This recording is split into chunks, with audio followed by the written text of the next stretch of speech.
conference. I welcome you all. So my presentation today has been planned to suit the youngsters, children, MSc or BSc students, to get an inspiration, a kind of research which can take you to any corner of the world if you are really interested in doing research. So the purpose of doing post-graduation, after that MPhil or PhD, is mainly to feed your interest on research. You should do research with your full interest. Then you can go into many higher stages of research. So like you, myself and Dr. Lakshmanan, who did post-graduation in Botany. You know, Botany is a subject of interest for us. So we did Botany. After that, I had an opportunity. I wrote GATE examination and got admission in IIT Kharagpur for MTech. Now from there, my interest in subject has got widened up. When you go from a college to an Indian Institute of Technology, your avenue of MTech program is for project. So my research guide assigned me a topic of my interest. I said I want to do something on microbiology. So he assigned me a topic and I got the opportunity to do my project, MTech project, at JNU, Jawaharlal Nehru University, Delhi. There, microbiology lab is a very good lab. So they assigned me a work, something related to bioenergy.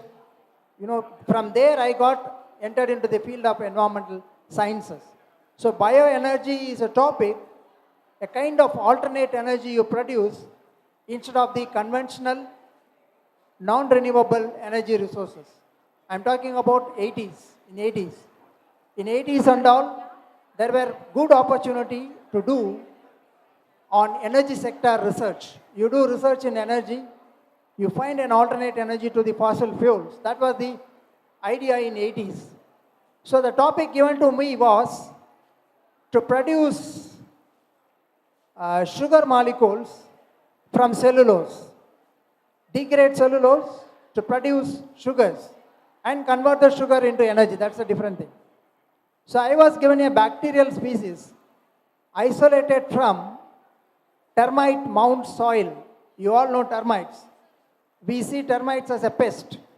It attacks the wooden furniture and breaks it, right? But termite has an excellent potential. It has the gut microflora, which have many advantages as far as degradation of cellulose is concerned. So a bacteria isolated from the termite mound soil was given to me to do that work. From there, my interest got into energy, bioenergy, and when my PhD topic was anaerobic fermentation, again, energy, wealth from waste, or energy from waste, or waste to energy. So I was doing with many of the agricultural residues to convert them into methane, biogas. That was my PhD topic. Then I went into the environment field, and then my degree was in environment science, PhD, got my job, all that, fine. Now, so I was doing most of my research on waste management. How do we how do we manage the municipal solid waste into energy or manure? That was the kind of thing. I got many projects to do on that way. Okay, I was doing. One student joined with me. She's a girl student.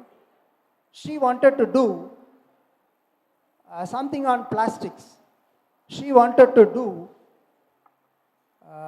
degrade plastics, biodegradation of plastics. That was her interest. So I gave her the topic to do that. She isolated many bacteria from different niches and tried to degrade plastics. She could attain at least some, I think she has isolated some more than 600 or 800 strains of bacteria, and she could get around 12 strains of bacteria could degrade plastics. So she worked on that, and she could attain something like 18% of degradation. That was her level. At that juncture, I read on magazine one article, New Scientist was a magazine. There they say the plastic is something which is going to ruin the world. Our human beings are going to be affected very badly by the plastics which we discard. So when I was reading that article, they talk about something like degradation of plastics is of our interest, so I was going through that. What they say is that the plastic particles or plastic material, after we use, we throw it. When this plastic disintegrates, either biologically or mechanically or any other means, they produce small tiny particles called microplastics. They are not visible to us, most of the microplastics. Less than 1 micron, we cannot see it. But that has more impact on ecosystem. So from there, we picked up the topic of microplastics, and we did work on that. We will see what are the things we have done in the coming slides. So one of the microplastic projects I proposed to do in the polar region, Arctic, that was selected by Government of India, and they sponsored me to go to Arctic and do research. I'll explain you also that. As I said in the beginning, my lecture is not give you more of technical information, but if it inspires some of you, that is my success. Even 5 of you or 2 of you get inspired to do higher research, that is my success of this lecture. Not to give more technical hi-fi data to you or hi-fi information to you. Let's go. Next slide, please. Anybody is there to operate? What you see is the Arctic mountain in summer. In winter, it will be fully covered with ice. So I begin with waste management because that was my topic. So man, when he was hunter-gatherers, we all might have studied human being life began as hunter-gatherers, like we go and hunt in the forest, whatever they hunt, they bring, they eat, and whatever they could not eat, they discard it. That was the time. Slowly, when we become civilized, we started producing lot of waste, different kinds of waste, We started producing different kinds of waste. So one is quantity of waste, other one is variety of waste. The problem with the nomads and we is that the nomads, they produce waste which are biologically assimilable. The earth, soil, its microbes can assimilate it, can degrade it, and recycle the nutrients. But what the modern man produces, most of them are untouchable by the microorganisms. So they don't have the set of enzymes to degrade the plastics or to degrade the kind of electronic waste we throw out. So that is the issue now. So ultimately, man has become a factory of producing trash factory. Next. Next, please. Yeah, this is an example of the volume of waste being produced, very huge quantity. Like the US and other Western countries, they produce very huge quantity of waste because they have a culture like use and throw. They use it and throw it. So what you see is the half of the waste produced by New York City, that has become so voluminous, so voluminous. They have a place called Fresh Kills. It's a small island near New York. The waste is transported to that island. They have a landfill. They fill it in this landfill. The size of it is something like 2.4 billion cubic meters. I mean, that is a very huge kind of structure.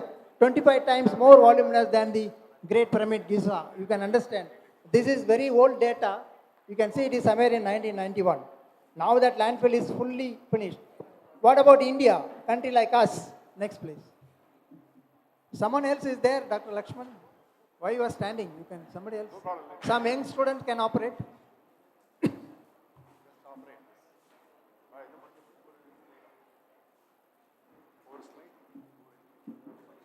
So when I say next, you can just operate it. You come, please.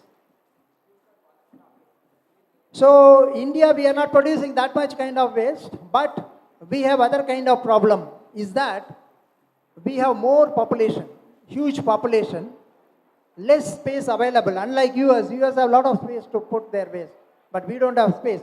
Especially the state where I now teach, Kerala has a very narrow strip of land. You don't get space to dump all this waste, So that is the problem of us. And of course, we produce something like 12,000 to 5,000 tons of waste, per day. That is the huge quantity we are being producing it. So our issue is different. Of course, Kochi is producing comparatively less. Next, please. So of the different kinds of waste we produce, the two new generation wastes are one is that electronic waste, other one is plastic waste. I'm not going to go into electronic waste. That's also a very huge headache because every 5 years we change our mobile, we throw the mobile and buy new mobile. That becomes an electronic waste, right? Like our electrical waste, CFL bulb, all these have metals. So we can't just discard it, but that has to be managed properly. Coming to plastic waste is, in fact, plastic as such is not a harmful material, but it is actually a wonderful invention of mankind, I should say. Such a flexible, such a kind of material which is very flexible, which is lightweight, which is sturdy enough, we can use it for many purposes. That's why we are not against plastics. Actually, I am not against plastic, but the issue is management of the waste. How do we manage effectively the plastic waste is the issue, but not the plastic. In fact, we can't live without plastic. Every day we begin with a plastic toothpaste, toothbrush, or the milk packet, everything. Morning itself we start our life with the plastic. We cannot have life without plastic. But how do we manage the waste of the plastic we discard? What happens to the environment when we unscientifically manage it? That is the issue. Next one, please. So as I mentioned in the other things, like many of the plastic items what we use maybe for hardly 10 minutes. Like a plastic disposable cup where you take tea, maybe hardly 5-6 minutes. After that it is thrown. The carry bag, we use it and throw it. Whatever you take, many of the plastics are single-use type. We call it as single-use plastics. They are more harmful than the hard plastics.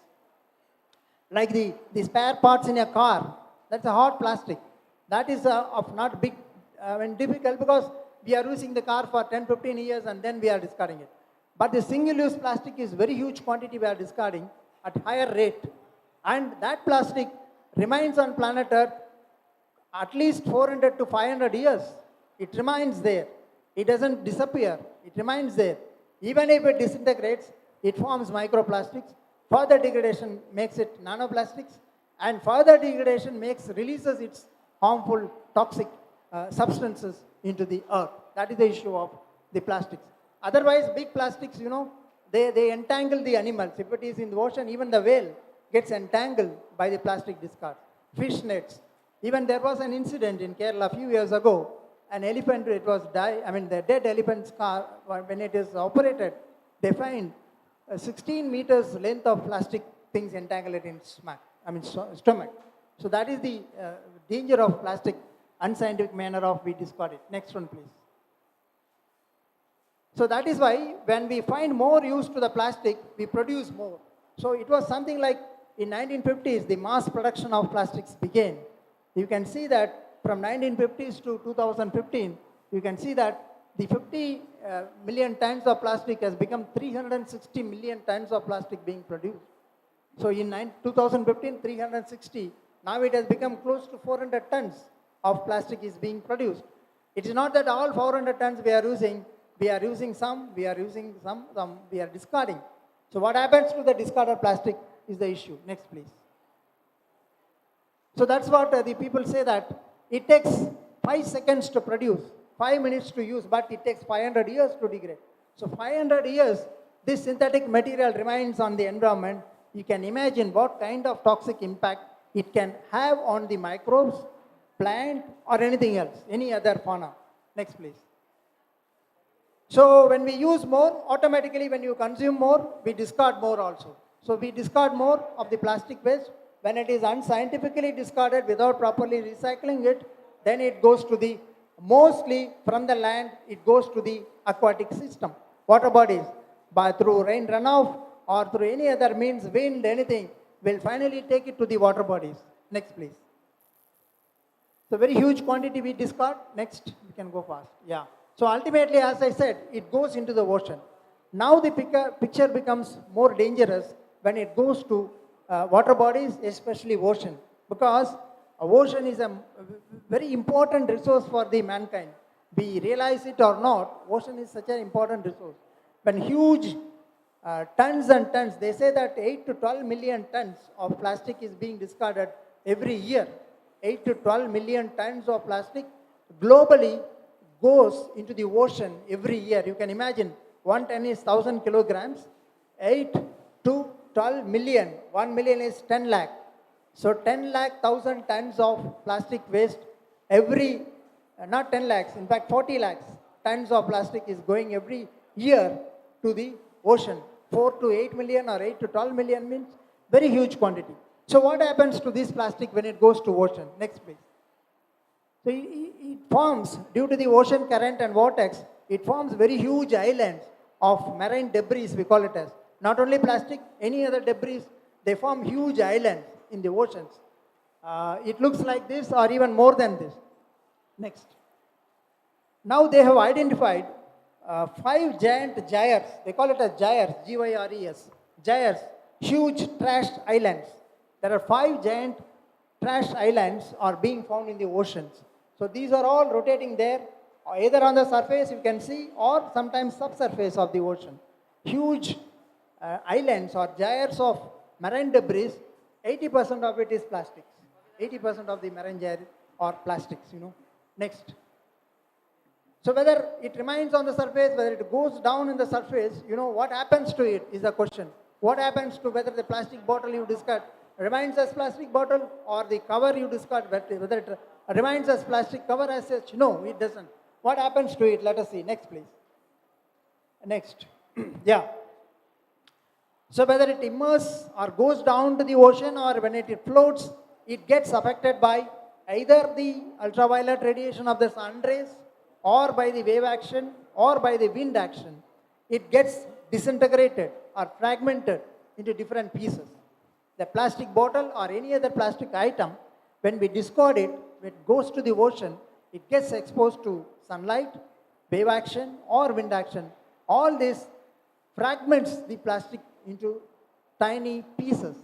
So when they become tiny pieces of less than 5 millimeter size, that means less than half a centimeter, we call it as microplastics. So that is the topic of today's lecture.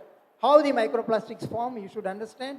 The plastic debris is what we throw out either on the soil or in the water body. When it is exposed to sunlight, when the ultraviolet rays affect them, they fragment, or the mechanical action of the wind or the mechanical action of the wave, it fragments it into tiny particles called microplastics, provided it comes less than 5 millimeter in size. Next. Yeah, this is the classification. When a plastic piece is more than 25 mm, that means 2.5 centimeter, we call it as macroplastics. When a plastic size is, a bit of plastic particle size is less than 25 mm to 5 mm, we call it as mesoplastics.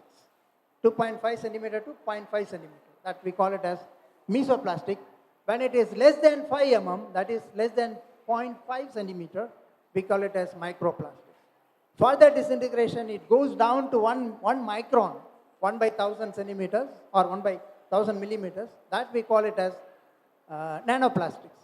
So the micro and nanoplastics are making more harm to the living organisms in the ecosystem of aquatic or any other ecosystem, because these tiny particles are mistaken by the organisms for their feed.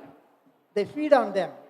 Once these particles goes into them, you might have studied food chain and food webs, it gets moved, transferred to different trophic levels, and ultimately even human beings, we get the plastic particles when we eat seafood items, right? Seafood item. Let us see that. Next. So the term microplastics, you should understand, means plastic tiny particles less than 5 mm or 0.5 centimeter in size. Based on their entry into the environment, they classify them into two categories, primary microplastics and secondary microplastic. What are they? Next one, please. Yeah, first we will see the secondary microplastics. That means the discarded plastic waste by us, either a PET bottle or a plastic cover, when it gets disintegrated by the means of what I said in the earlier slide, when it becomes less than 5 mm, we call it as secondary microplastics because they are originating from a plastic discard. It's secondary in nature. It is produced secondary microplastics, okay, when it discards. When the discards are fragmented. What are primary microplastics? Next slide, please. Primary microplastics are synthesized. They are manufactured for various industrial purposes. They are manufactured as nurdles, the raw plastic particles used to produce larger plastic particles. So the industries buy plastic nurdles, they are primary microplastic beads of less than 5 mm size. They melt it, they make some other item from that. Or the cosmetics, many of the cosmetics have this primary microplastic. Many of the facial creams have these microplastics. Many of the shampoos have these microplastics. Many of the toothpastes have these microplastics. Tiny microplastics in them. That is less than 5 mm in size, sometimes maybe micron in size, or 2 mm or 1 mm, very tiny beads. You might have seen in some of the cosmetics, they put some dots, shining dots in that. Most of them are plastics, So once you use the toothpaste and you wash your face with a facial, you are polluting the environment with primary microplastics. They go to the sewage, they go to the ocean, and they pollute the food chain and food web of that marine ecosystem. That is the danger of this. So primary microplastics are synthesized for various industrial purposes. When they are used and discarded, they go and affect the environment. Secondary microplastics are not synthesized, but they are the fragmented products of the plastic waste which we discard. Plastic debris, when they are discarded, they get fragmented by different means. When their fragment size becomes less than 5 mm, we call it as secondary microplastic. In fact, more damage is done by this secondary microplastic, not by the primary microplastic, because quantity-wise they are less, but quantity-wise the secondary microplastics are more in quantity and to some extent they are not controllable. Once it reaches to the ocean, nobody is there to control it, right? So secondary microplastics cause more damage to the environment, in my opinion. Next. So this is the summary of it, whatever I said. These are the items like fabrics. Many of the fabrics are synthetic now. They also have, when you wash, many of the fabrics of terrin or terracotta with terrin mix, nylon mix, those things releases fibers, plastic fibers. They are also microplastics. So the washing machine discharges, when the washing machine throws out 25 liters of wastewater, will have the microfibers in it. They are also microplastic, and that also goes into the aquatic system and affect the aquatic ecosystem, right? And the nurdles are synthesized on microbeads, I said. They also, all these are a summary of whatever I said in the previous thing. Next, please. Now, this is the issue. So what is the issue of plastic being 400 years or 500 years in the soil or water? What happens? Let it get fragmented into microplastics or nanoplastic. What is the real danger in it? This is the real danger, summarized in one slide, saying that as I said, the nanoparticles or nanoplastics or microplastic or nanoplastic, when they are eaten by the organisms, when they are by mistake as feed, when they consume it, that gets, that gets moved upon every transfer to higher traffic levels. So they get into the food chain, food web, and finally it comes to the human beings. So when we eat seafood, many of the seafood are contaminated with the microplastic. We have done research on the mussels. Of course, here we may not be eating mussels. In Kerala, mussels are one of the favorite seafood items, So when we eat mussels, we get a lot of microplastics in that. When we eat fish, we also will have microplastic, but there's a difference. When we eat fish, the larger fish especially, we dissect and take out the stomach, the digestive tract we remove, head portion also we remove, we eat only the flesh. But when it is a small fish, we eat whole thing. So that the digestive tract also we eat, so the microplastic It may get excreted, but when it is inside the digestive tract, we also eat it, So that is thing. But the mussels, what they eat is the entire thing we eat. After removing the shell, the whole body is being eaten. That means any number of microplastic present in its digestive tract or in the muscle part, that is being eaten. So that's how, when these microplastics are consumed by the organisms in the aquatic system, when they are carried through the trophic levels, when it reaches the ultimate consumer, the human being or birds, they get it. They get the whole microplastic in it. It's not like biomagnification. I'm not talking about biomagnification. It's a kind of biomagnification, I should say. I will not say, because you can't calculate by ppm level, like heavy metal. When it is biomagnified, it will become ppm, may become milligram, like that. But in this case, it is not so, but it is a kind of magnified version of the debris we eat when we eat the seafood. And that is the biotic product of an aquatic system. But the abiotic product, you are very familiar with being in Thoothukudi, the salt. Sea salt also being researched. We also done some 12 brands of commercial salt available in Kerala, across Kerala. And we found something like 34 to 37 particles of plastic particles per gram of salt, per kilogram of salt. Per kilogram of salt, we have found 34 particles of microplastics in many brands available in the shop. So as per WHO, each one of us are taking minimum 5 grams of salt per day, minimum. So you can calculate per year how many microplastics we consume, whether you are a vegetarian or non-vegetarian, because vegetarians can say we are not eating fish, we are safe, or we are not eating mussels, we are safe. We are safe, but we are eating salt. All of us are eating salt in one way or other. Through that, the microplastic also goes into our system. So that is the risk of the microplastic, to make you understand. Next, please. Now, plastic as such, plastic as such is dangerous, called phthalates. They add different coloring substances. They add bisphenol.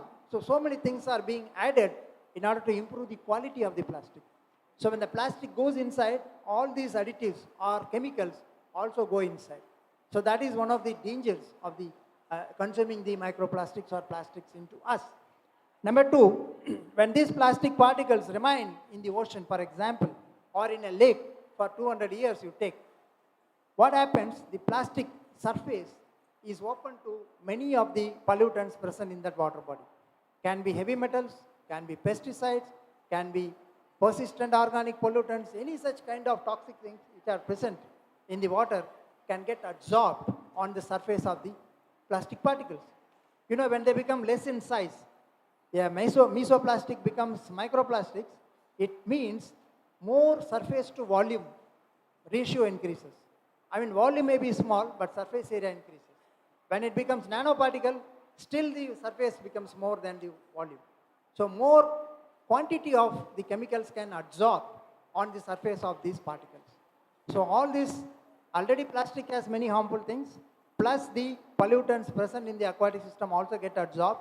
You can imagine what kind of danger it will pose when we consume all these things. We consume plastic, microplastic means it's not only microplastic, we also consume the absorbed chemicals. It can be POP, or it can be heavy metal, or it can be pesticide residue. Anything can go along with the microplastic into our system. You can imagine what kind of toxic things it will cause.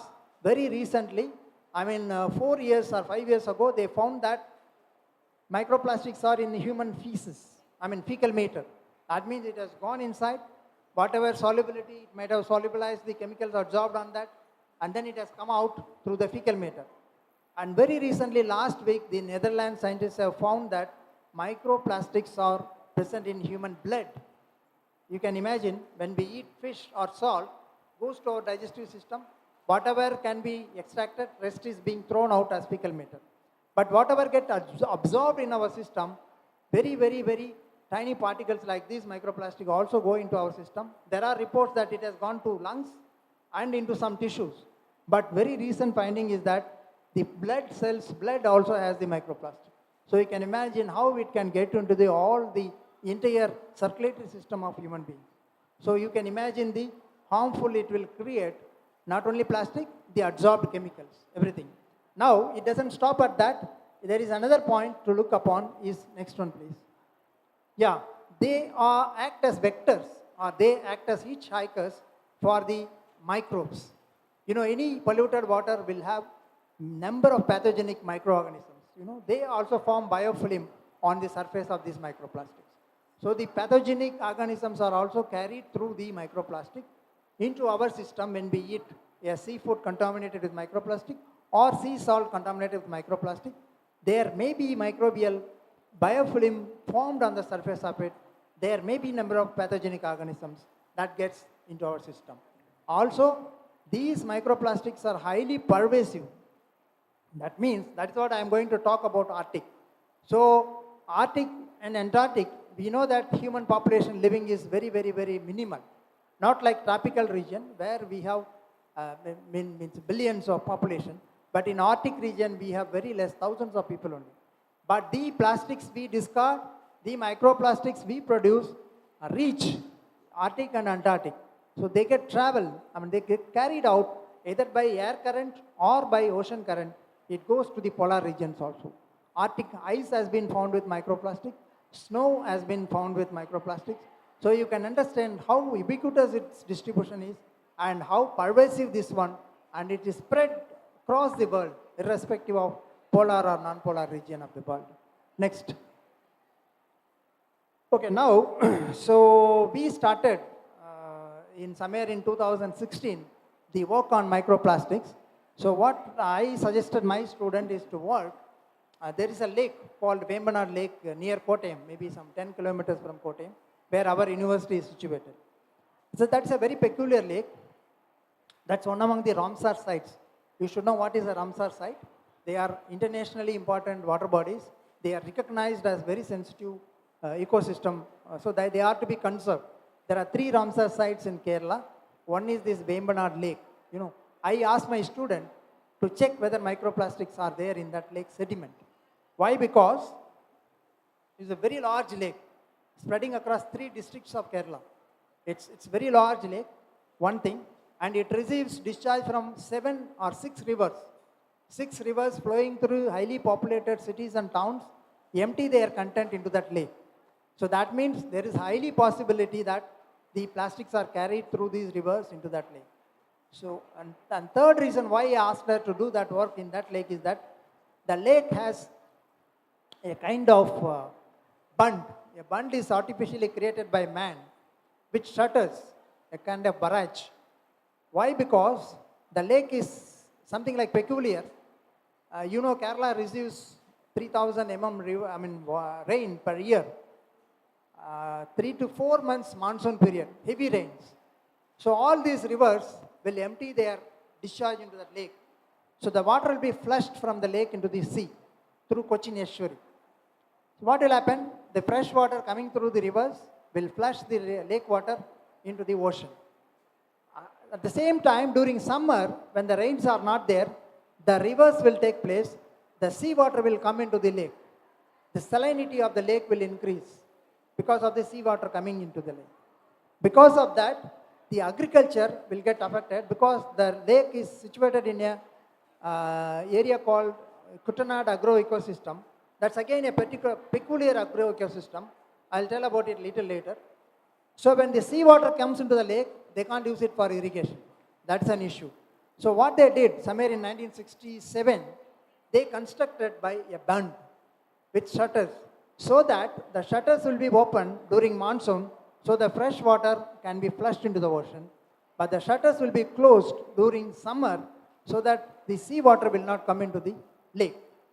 So my point of asking my student to work in this lake is that the water is retained for more than 6 months in that lake. That means when its retention time is 6 months, many particles will settle down at the bottom of the lake as sediment. So I asked my student to do the sediment sampling and analyze for microplastic, and we found huge number of microplastics present in that sediment. All 10 sampling locations we collected, 10 into 3, maybe something like 30 samples we collected. All those samples had microplastics ranging something to 200 to 460 particles per kilogram of that sediment. So that was the first publication we made, and in fact from India, that was the first paper on microplastic present in an Indian lake. Like earlier papers were there on beach sand, but not on the lake sediment. Next please. After that, following that, we started doing on the salt, because we know that salt is being produced from seawater. Definitely when all these plastics wash into the ocean, sea, they will be there in small particle amount. So we did it on salt, and the green mussel we have done, and then also on the drinking water. The bottled water also, many of the top brand to local brand we analyzed, we found the plastic particles in all that. So in short, every day you and me consume a lot of these plastics in one way or other. If you are a non-vegetarian, you are taking seafood, there may be possibility that you will have microplastic. If you are a vegetarian, still you are not escape, you do consume the microplastic through salt. So you get salt, or even if you are traveling, you have a bottled water, sometimes that also have the microplastic in it. So in summary, we are exposed to the microplastic consumption in one way or other. Next please. So that was the book chapter published. Okay, next. After this, we initiated, we thought that since the microplastic is so ubiquitous, so pervasive, it travels, so why not in Arctic and Antarctic? So I submitted a proposal to the National Center for Polar and Ocean Research. It's in Goa, Ministry of Earth Sciences Center. They do work on polar waters. So I submitted a proposal to them, then they accepted it. So some of our students collected sediment sample initially, and then in 2019 I collected water and sediment sample from Arctic. So to our surprise again, the Arctic sediments had microplastics, but not like Vembanad Lake. The Arctics have lesser, but still it is worrisome because it is reaching up to that polar region. Even though human population is less, it is reaching there. So we have got something like 24 particles per kilogram of sediment, 24. But whereas in the lake of Kerala, we have 500 particles. That's the difference. But still, they are there, which means from sediment to water to organisms, then it will go up in the trophic transfer will take place in that also. Yeah, next. So few slides on our Arctic experience. I just say, the place called Ny-Ålesund, I have written it. Ny-Ålesund is a place. It's an international research base. There are 24 countries have their research stations. Some countries share their research stations. There are 11 research stations. India also has a research station. Our research station is named as Himadri. That's where I am standing in front of that. That is our research station. Where on the ground floor, you have a wet lab with reasonably good infrastructure. You can do all basic research using that wet lab. And half of it is computer lab. You have computer system. And on the first floor, you have residential rooms. There are 4 rooms, 2 occupants per room, so 8 people can stay at a time. Now, for food, what they do is that all these 24 countries have a common dining facility. So it will be an international food available there. All the country people will go and have a common dining system there. So that's how we do. I stayed there for 30 days. Once the expedition goes to Arctic, they stay there for 30 days minimum to do research. So this is known as Himadri and the Ny-Ålesund.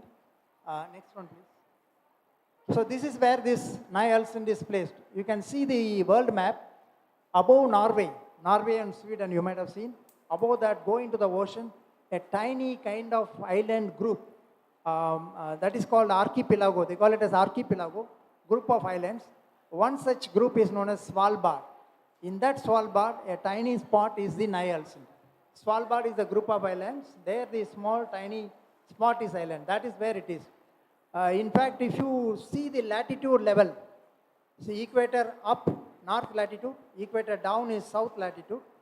Thoothukudi is somewhere 8.7 north latitude. We are now 8.7 latitude, but Ny-Ålesund is 78.9 latitude. So 78 we are up. Where we are sitting, tropical region is something like 7, 8, 9 like that.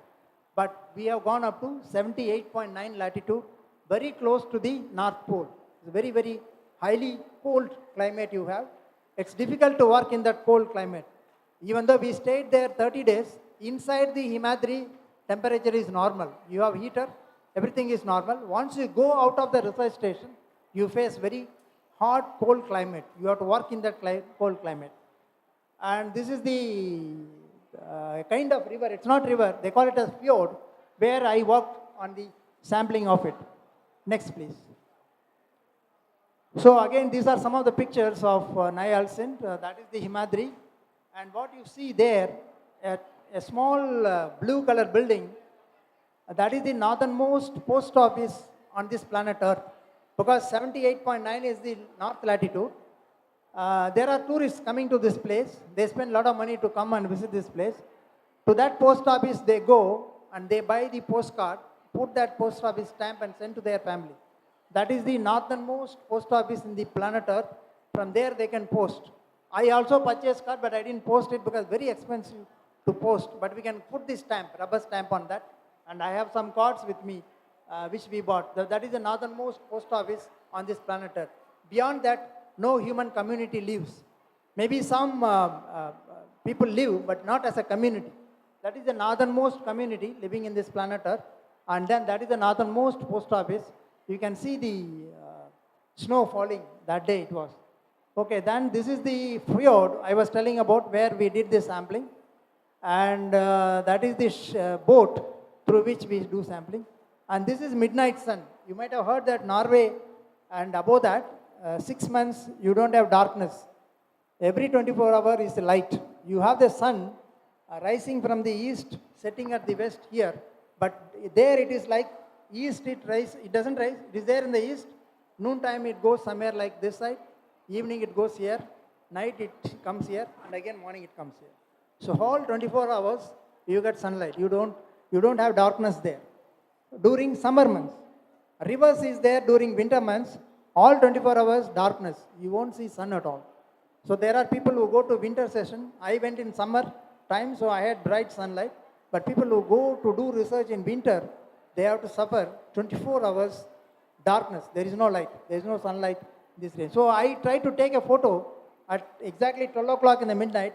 Many days I failed because cloud was there. One day I could take the photograph. This is the sun at night 12 o'clock in that Nyalsund. That's our building. So from there I could shoot this photo at night 12 o'clock. That is the midnight sun there. And these are some of the flora and fauna. That reindeer you see every day, it comes to our research station nearby. It just grazes the grass. And you have the ivory gull. And the barnacle geese. This is again surprising for me when I went first time there. It's like our ducks. They are like our ducks. But the peculiarity is that they hatch their chicks. And the chicks are there, you can see at the bottom. In 40-45 days, they grow very fast. And they start flying along with their parents. They migrate during winter to Iceland or England, that side, British Islands. Then summer they come back. Once again they raise their chicks and they grow size, they flow like that. So during that 30 days, we could see small chicks growing almost like their parents. That's such a fast, they consume a lot. They consume a lot and they grow in size within 30 days like a huge duck, and they fly also. And they have a threat of Arctic foxes. Like our dogs, there are many foxes there. They kill them and they eat them. So the parents have to, they have to protect their kids. All that we could see that. And there are some flowers, they call it as Svalbard poppy, and very small. I mean, just maybe less than 6 inches tall. Just in the ground you find them. And then you see the middle, there is a signboard. Like our traffic signal, you find this signboard at many places in Nyalsund, which means those areas the polar bear will cross. Polar bear is a real threat in that area. You can't walk very freely. If you come across a polar bear, if the distance is short, that will kill you. It's a very huge bear, which is a threat there, polar bear. Next slide, please. So for that, once we could shoot this polar bear through photography, It's very rare to get near the residential area, but one day we found around 2 o'clock in the night, so we made the photograph. It's not from my camera, there was a photographer who made the camera. So for this purpose, all the researchers who go to do research, they need to take rifle training. On reaching the Nialsen, within 48 hours, they will take you for rifle training. Whether you are a boy or girl, you are supposed to take the rifle training, and you should leave the town for field work. You should carry a rifle. So each research station will have rifle and bullets. There is an account for it. So when we are crossing the limit of the town to do field work, your team should carry one rifle with you. So that is mandatory there. So I also took a license for rifle, but that is only valid for 3 years. So by this 22 June, my license will get over. If I go again, I need to take another license for rifle. So whoever goes, they must get rifle training and they must pass. You have to shoot and then get passed, then only you will be given the license. So that is mandatory. Without that, you can't do research in the Nialsen because of the polar bear threat there. Next. Previous one, please. Previous one. So there is a common lab, like common dining facility. There is a marine lab where it has very good facilities and 24/7 it is open. Anytime you can go, you can register. You should book it through your country and you can do research there, night time, daytime, that's not a problem. That was the lab we had there. It's common to all countries, not only for India, it's common to all countries. Next. So these are some of our field work. We were collecting samples, water sample, surface water sample, depth water sample, and sediment sample. So the other one is a net. When we want to take microplastic from the surface of that water body, we need to tie it with the boat and we need to trawl the net for a particular speed, particular distance. Then you get towards the end of that break.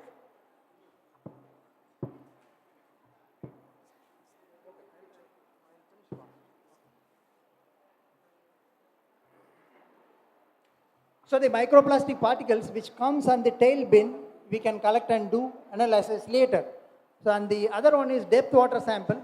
At different depths, you can take samples. You want to take 5 meter depth, it will go up to 5 meter, you can collect and come. If you want to take 10 meter depth, if the depth is 10 meter, you can go down and collect. So that kind of thing. And this is the sediment sampler where you open it and lock it, and when it goes and hits the floor, it unlocks. So that you unlock and keep it will lock, so that it will collect the sediment and come up. So all these are operated by winches in the boat. So you get water, surface water, deep water, and sediment samples. All these I collected for my microplastic research in the Arctic. Next.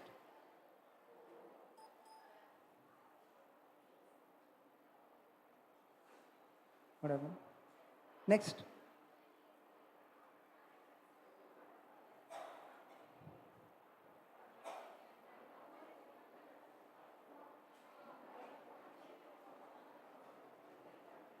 Yeah, this is the fjord where I did sampling. Fjord is not a river. It's not a river. It's a kind of seawater and ice water or freshwater melt. So during the summertime, the ice melt and feed the fjord. Otherwise, the Atlantic Ocean water gets into it. It's a kind of mixture of this. So where the Nialsen is there, so we have done 8 sampling locations and analyzed for microplastic sediment samples. Next. Okay, next. These are the thing what I said through the net I collected, and then next please. Yeah, we can go for. Yeah, this is the net we trawl. So when we trawl at that particular speed, particular distance, you can collect the samples at the tail end. So the whatever water collected from that, you can take out, because the mesh size is 300 micron. So less than 300 micron particles only will say, above than that will just go out of the net. So we collect it and then do analysis. Next. Next, yeah. That is it. Okay, analysis, there is a standard procedure called NOAA. According to that, we extract the microplastic from the sediment and do microplastic analysis either using stereo microscope, and to know about the polymers, we take it to micro-Raman analysis and do the polymer analysis to identify whether the plastic is polypropylene or polyethylene or polystyrene, all that kind of things. Okay, next. These are the steps again, same kind of steps. We sieve the sample, we digest it, because There may be organic material in it. So that has to be digested and removed. For that you use hydrogen peroxide digestion. After that, you density separate it, you make a salt water so that the light plastic particles will float. You can take the supernatant, filter it, and then observe for microscopic examinations. Next you can go. Yeah, this is the Raman, micro Raman spectroscopy. We don't have in our department, but our university has it. So we could give our samples.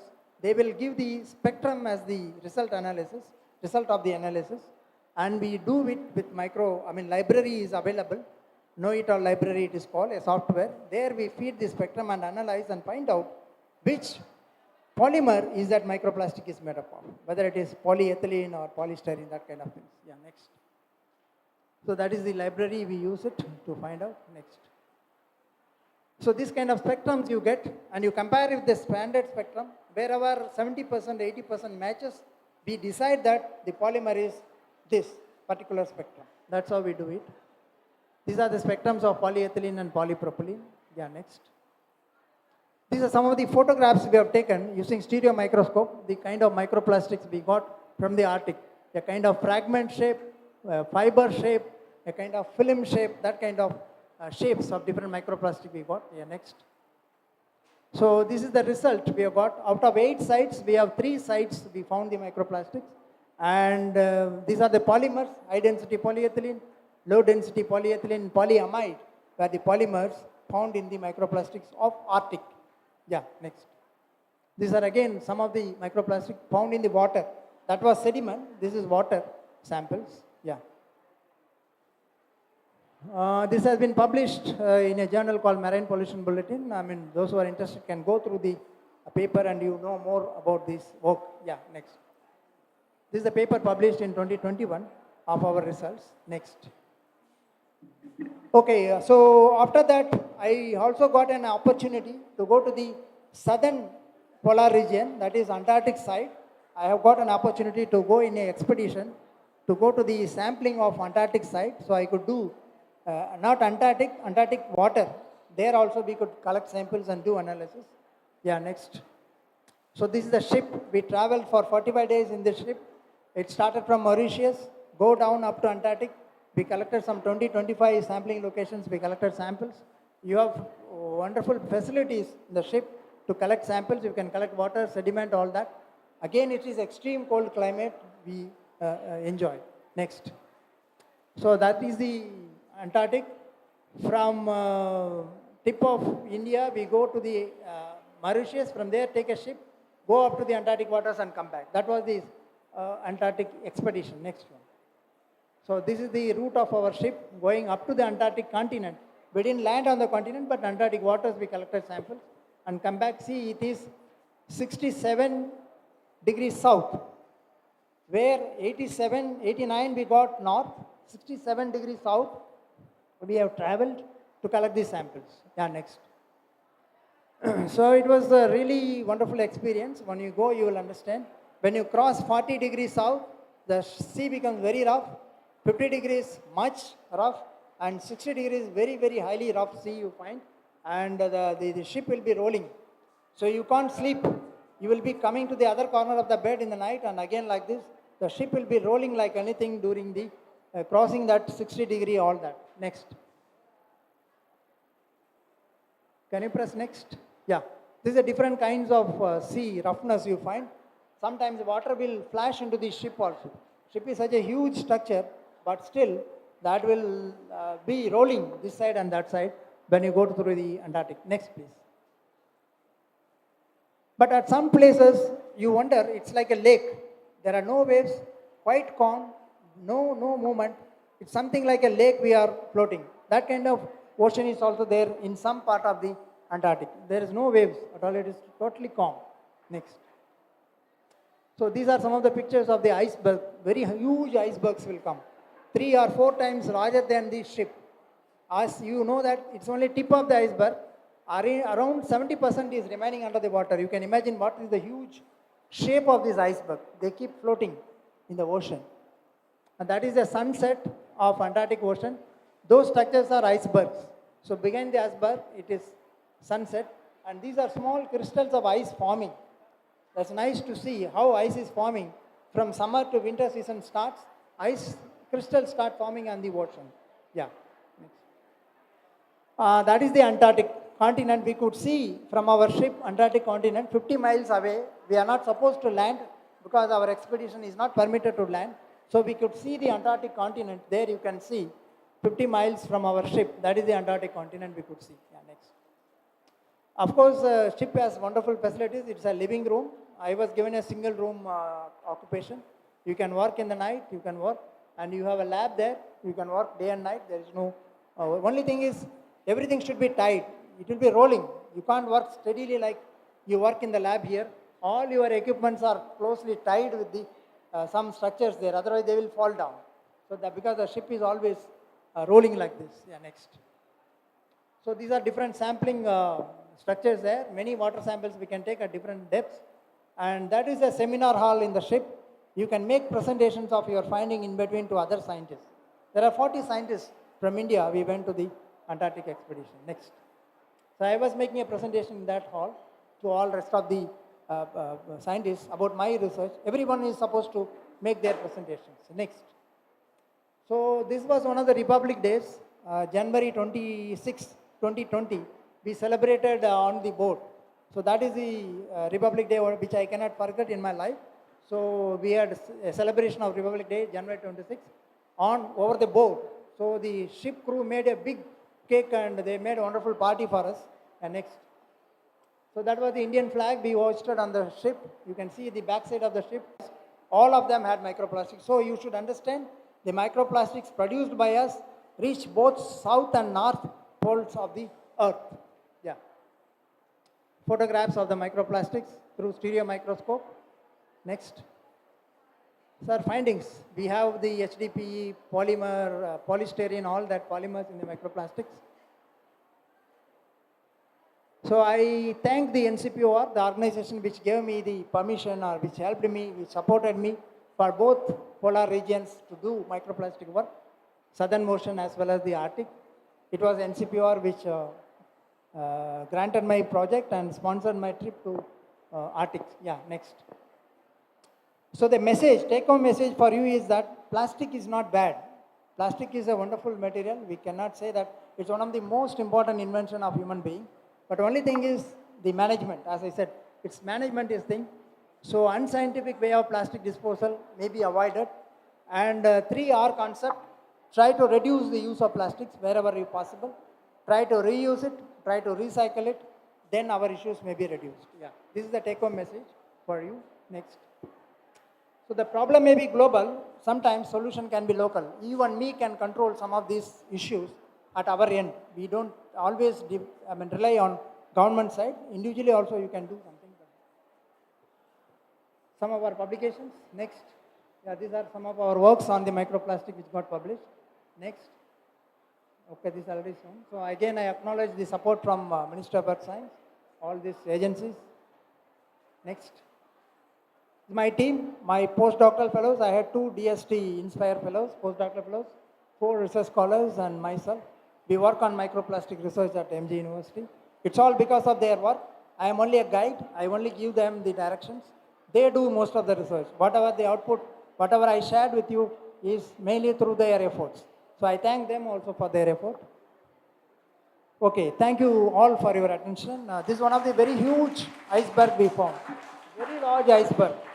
It's something like 5 times more than our ship. It's like a building, but it is tip of the iceberg. 70% of it is inside water. You can imagine what is the size of it. Thank you once again. And if you want to ask me any quick questions, Dr. Lakshman is waiting for the next session. Any quick questions?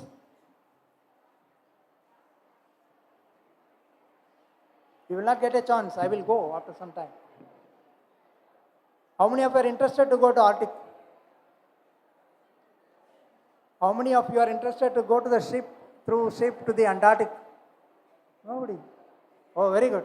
So my calculation, 2 people are interested, my lecture is success. See, I just want to inspire 1 or 2 people. You work hard. I mean, it is not that I am from a village near Viluppuram. We studied at, that time studying at Chennai is a big deal. We studied at Chennai. Then from there I went to IIT Kharagpur. I now went to Antarctic. I never imagined in my life that I will go to this polar extreme to do research. So all of you are capable. All of you should have intention. You work through that goal, you will be succeeding. I wish all the best to all of you. If you have any questions, you can ask, or I will wind up. Any question? Any question? No questions. Wind up. Okay, then I thank you all for your attention, and thank you so much. I thank Dr. Lakshmanan and the college and the organizers of this conference for giving me this opportunity. I thank all of you. Thank you so much. Yeah. Thank you, sir. That was indeed motivating and extremely informative. We are so honored and privileged to have you among us. Thank you, sir. A kind announcement. Staff members from different colleges who want attendance certificate, please share your details with Dr. Suresh, Associate Professor of Botany, V.O.Chidambaram College. Sometimes you just have to pick yourself with some refreshments. We shall meet again after the tea break. Dear participants, kindly assemble here after 10 minutes. Thank you.